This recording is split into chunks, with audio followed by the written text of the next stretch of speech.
Hello, this is RT of Bettor's Insider. I've been asked several times how I handicap races, so this video is to show you what I do. Now, I do use Equibase products. I use Equibase PPs, and I use their Race Lens product. Both are excellent. Both are very exacting. Both will help you identify horses that look like they're ready to win today. So, with that, here we go. This is RT. I've had many of you ask me how I handicap horse races and what I use in terms of resources.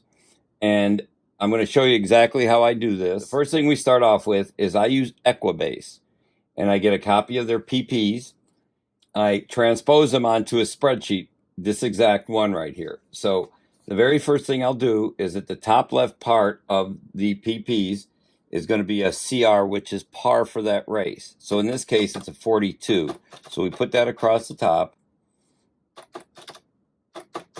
Okay. Highlight that. And then we start entering the par for each race and then how that particular horse ran that race. So in this case, the last races he ran was a 40, a 30, a 30, a 43, and a 27. So that's the par that he ran against. Now his results for each race were he was back by 1.75 lengths, and we do anything under 2 lengths. So he's back 1.75 lengths, ran a 24. The next race he ran a 20. Now the next race was his first race after being claimed. So I signify a C as a claimed horse. And I'll get to that in a minute. And it was a 15 he ran. The next one was a 30. The next one after that was another claim. And he ran an 18. Okay.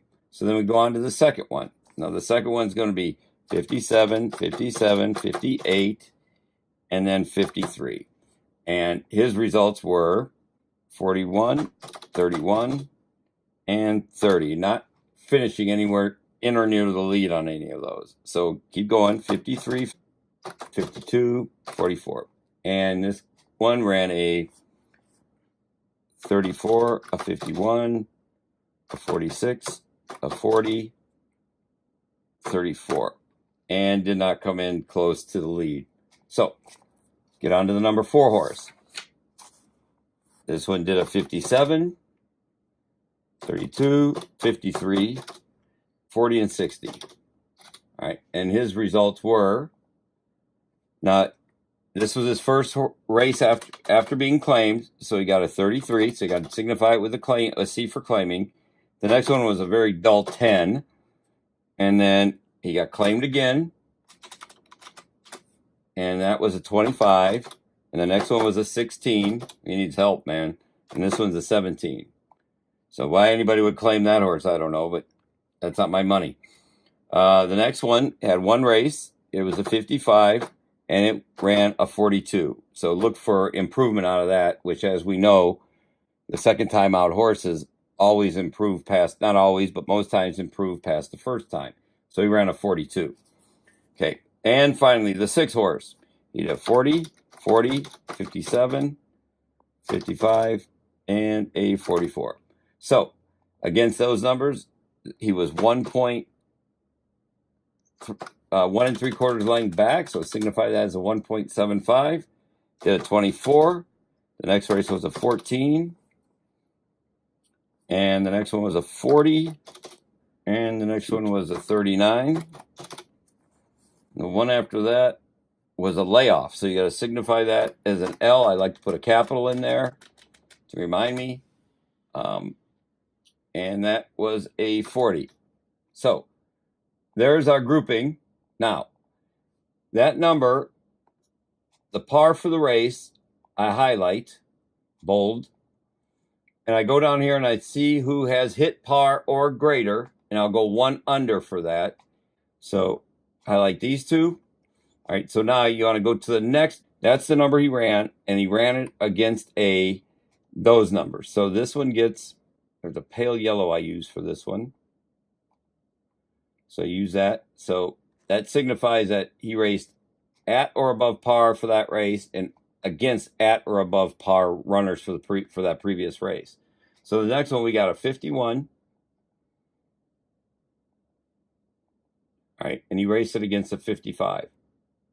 So as we get a little close, like here's a 41, which is good. That one we use in this manner. Okay, and he raced it against a 57, which is also very good for this race. We know that, but that's not that great of a horse. So then we've got one. This one did a 46. Okay, ran it against a 52, and then this one did a 40, which is below. So I used two different colors. I used this brown for below. So if it's below, a bit, but not a heck of a lot, I always go. I will use this silver color, which I'll show you here in a second. I don't see anything worthy of showing. Like here's a 34. We could use that one. So use that silver color. But he did race it against a par for this race or greater. So he has raced a 34 against 44 at that time. So he did a 40 here, which warrants that beigeish color against a 52. So then we come down here to a 39, which it's 3 points below. That's about what we'll use that color for. So, and then race against par. There's a 40. You'll get the beige against a 44, which will be colored in for that color, for that par. So now you get a chance. This gives you a snapshot of who's been running well where. So you got this person in the last two outs has run above or near par of the race against tougher horses, as you could see. So, and same with this one. Unfortunately, they didn't fall within 2 lengths of the leader, so it's one of those variables that you have to consider. This one did 3 of them here, but there's been no claims here, so it's something you have to go back and go through your PPs to look at. So on this race, for example, this gives you an idea that you're going to identify the 2 horse, the 3 horse, the 5 horse, and then potentially the 6 horse. So you got to take a look at that here. But he did finish at 1.75 within that. But at a 24, that's as you can see, there's others that are better. So eventually, what you're going to end up with is something like this one, where you've got 3 races in front of you. So these numbers here, this number represents the number of races it's had at that track, because horses will do great at one track and do marginal on others. So if you see a horse like here, he's had 3 races, he's 1-1, came in the money doing others and made $9,300. This will give you his average that every time he goes out, the owner trainers know that, well, on average, we're going to get $3,100. Each time he comes in the money, that's what that number comes to. So we put the year to date. So far this year in 2019, he's been out 3 times, hasn't won yet, 2 in the money, earned $9,300, and each time. Lifetime, this horse is 302 and the same. So this is obviously a maiden race. So let's go down something a little more established. Here's where we put the class of the race. So this one is a maiden claimer. That's another maiden. And here's optional claimer. So this one will have had some earnings that you could use as a benchmark, which is a good one. So let me zoom in here a little bit. Boop. All right. So as you see, the par for the race was a 78. Here he ran a 90, 87, and you can see by the W that he won. All right. Same with that one. He won his last race. He ran a 76 against a 78. The notion being that an 87 against a 79 is going to be a heck of a lot better than a 76 against a 78.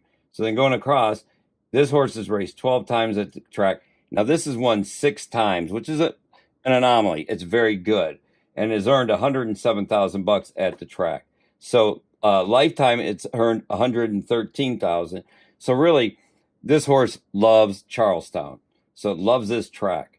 So this one's raced 40 times. It's earned $183,000. And the biggest differentiator here is what it does each time it races and each time it comes in money. So you can say, yeah, well, he made $183,000. Yeah, but every time he went out is $4,500 versus this one's $8,900. So you say, okay, this one's a cut above this one, especially at that race. So for the year, he's been out once, won once, earned himself $14,000. For his lifetime, he's been out 17 times.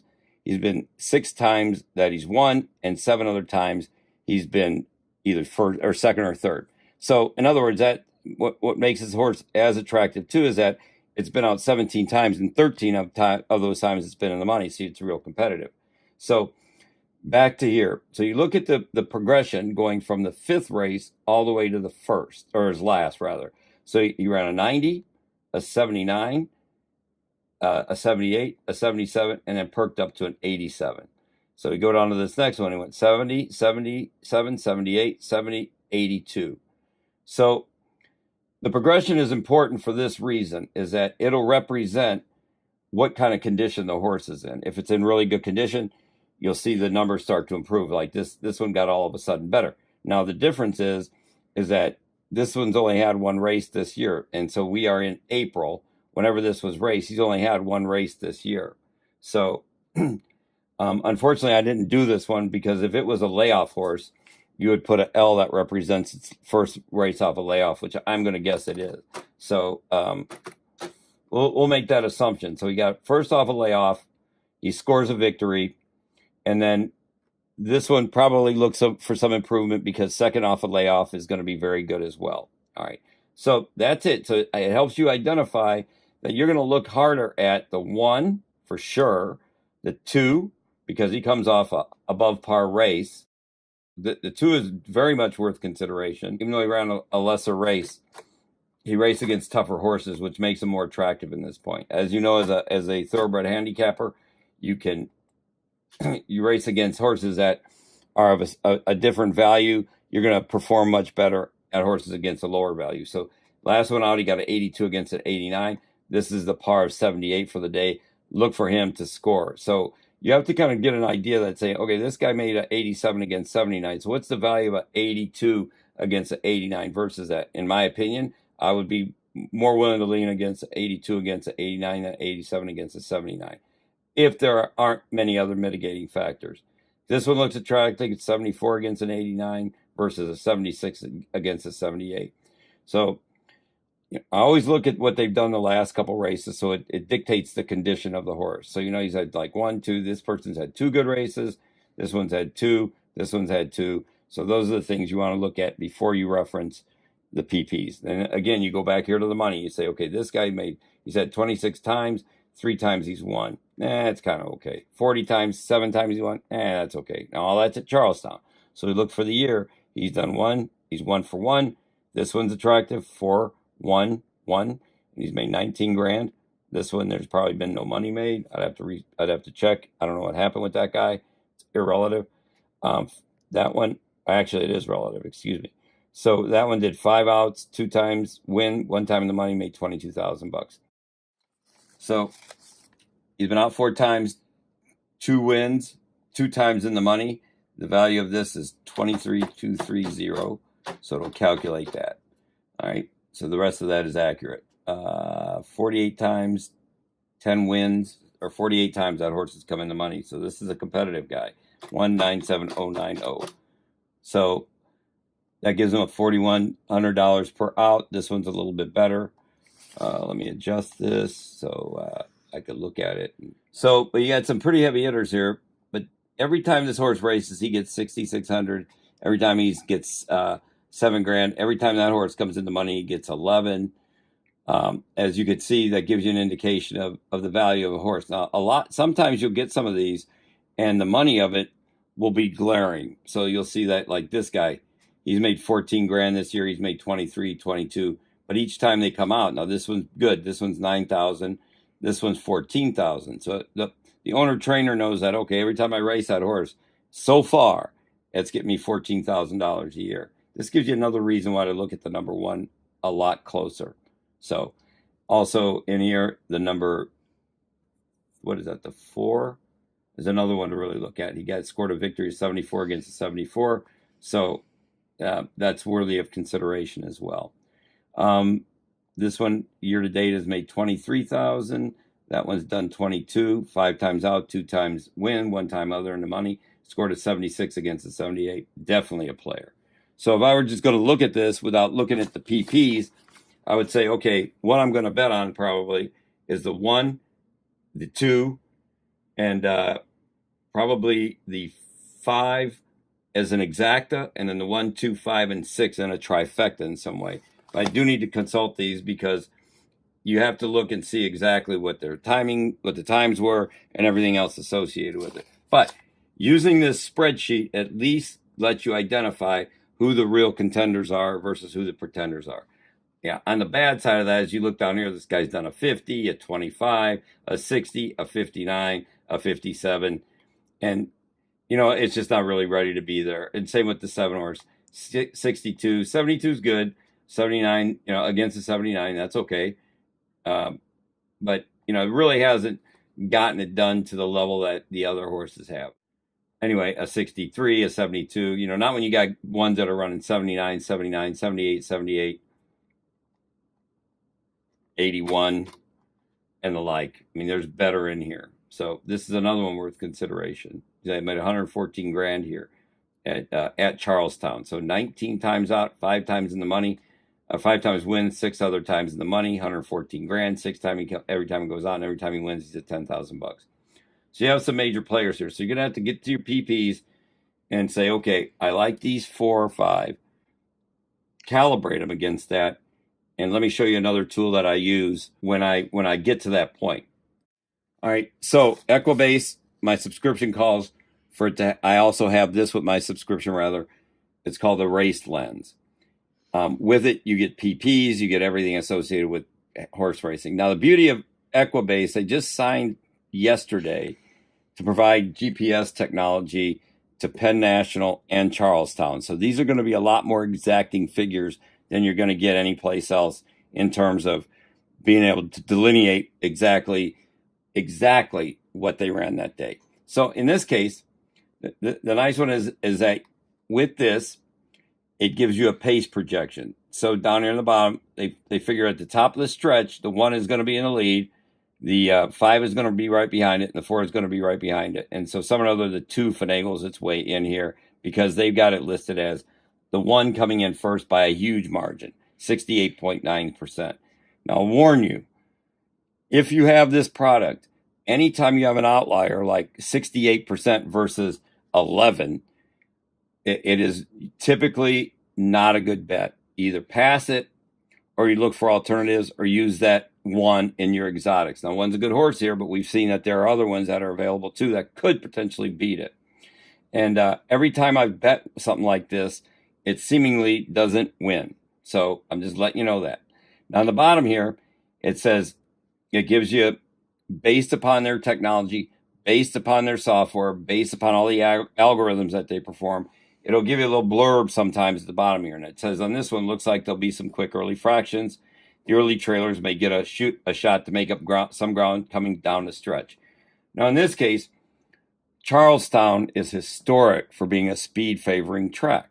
So if you've got a speed early horse, forget what that thing says because they're typically not going to come from off the pace. These numbers, this number here represents an overlay. And it's a betting opportunity because they adjust, they figure the odds are 1 to 2. The odds here as a morning line is 7 to 5. So it'll flag that as this. The cool part about this is if you know that a certain track plays a certain way, you can adjust how it plays. In this case, since these are, this is only a 4.5 furlong event. So you want to go high on the speed. And I always go high on the form because if they're not in form, then they're not going to race very well. I like to put a little jockey in here. And these two, this one represents similar tracks, and this one represents that track. So I like to go high on that track because if a horse is happy at that track, it's going to race well. And the reverse of that is true. If it doesn't like it there, you're not going to get them to run for nothing. So it'll adjust this better. So now that brings 1 up to 85%. So you know it's a speed horse. You know it's accustomed to the track. You know the jockey is capable on top of it. And so it does bring that to light a little bit favorably. So yes, you will consider that into some sort of wagering strategy that you may have. And this makes a very good product for that. So then you go back. I usually like to go back to default, make sure it's still there. Okay, we're good. And go back and say, okay, so now you went 84 there, 68 there. Now it's back up to 84, which this thing must have gotten messed with. Nope, didn't. So some another shot up to 68.9 and think, okay, so the way I did it represented what, about 35% greater than that. And so you think, all right, is it that much of a mitigating factor? Well, at a 4.5 furlong sprint, yes, because he's going to get the front, and they're going to go, and nobody's going to catch this person. So, but that said, as I look here, the chances are this horse is going off at anything greater than even odds is slim and none. So the morning line on it is 7-5. So count on it probably being less than 1-2. So, but if it's at even odds at that kind of tilt towards him, I may look for a winning bet on it. I know that flies in the face of what I've just said earlier, but then you got to kind of look at it and say, okay, we also liked the 2, who seem to run a better race against there. So you go back here and consult. Okay, they projected 2 to come off the pace and be in there at 11.6%. That's a little bit difficult to swallow, but I think based upon what you see here, and I'm not a mathematician, but what you see upon here is the totality of what they've run versus the last couple of ones. So. And you can see the totality of this horse is much greater than the rest of them. That is a factor, but however, the last couple 3 races is even more important because, again, it says the condition of the horse. And a horse's shape is just like humans. If I'm in better shape than you, we get in a fight, I'm going to win. You're in better shape than me, I'm going to run, and hopefully I'm in good enough shape to not get caught, but I'll basically look to get my ass kicked. So, condition is the same way with horses. You know, the best conditioned horses always perform the best, and that's what you're looking for. So this identifies, gives you a snapshot of who's ready to go, who's in shape, who are the pretenders, and who are the contenders. And this one will give you kind of an identifying factors, such as who the software of an algorithm of this product likes. So that's it. You got to go back and consult the PPs based upon this bit of information and start highlighting who's had jump, who's run well, who's got good trainer, jockey, all that other thing, and then make a decision based on that. So this is RT. Thank you very much for watching. It's been great.